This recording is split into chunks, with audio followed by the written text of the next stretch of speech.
At one point in time, black women's hair had become so intimidating that the governor of Louisiana decided to completely outlaw and make it illegal for black women to wear their hair out in public. The Tignon Law was put into place in 1786. The style at the time for black women was to wear our hair out. The main part is our hair was covered in jewels and gems and jewelry and feathers and beads and all types of embellishments. And then all of a sudden, white women, now these are facts, not opinions, so please, white women were not liking what was happening.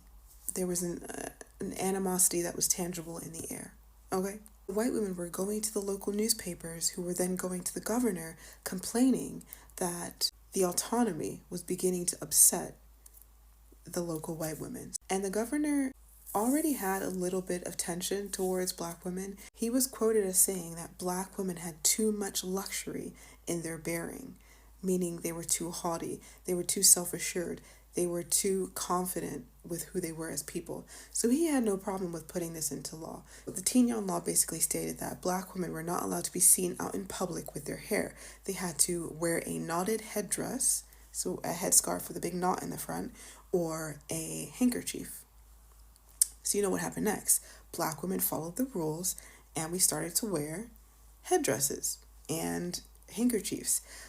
But you know what happened next. Yeah, we freaked those. We decided to decorate and we just did the same thing to the head wraps. We put feathers, beads, gems, jewels, different colored fabrics, and we even put hats and ribbons on top of headscarves, because nothing is going to stop the innovation and creativity. The historian Virginia Gold was quoted in this book, Creole, The History and Legacy of Louisiana's Freed People of Color by Sybil Klein. Virginia Gold was quoted as saying, "The actual use of the law, the Tignon laws, was to place boundaries on black women who had become too light-skinned, aka white, or who dressed too elegantly, or who in reality competed too freely with white women for status and thus threatened the social order." But back in France, Empress Josephine, who was Napoleon Bonaparte's wife, she started to receive intel on the fashion in Louisiana. And what did she do? Yes, Empress Josephine started to wear the Tignon headscarf, the turban, the scarves of it all. So let's just break down how absolutely vile and insidious this is. Black women were outlawed from wearing our hair. We were then relegated to wearing headdresses.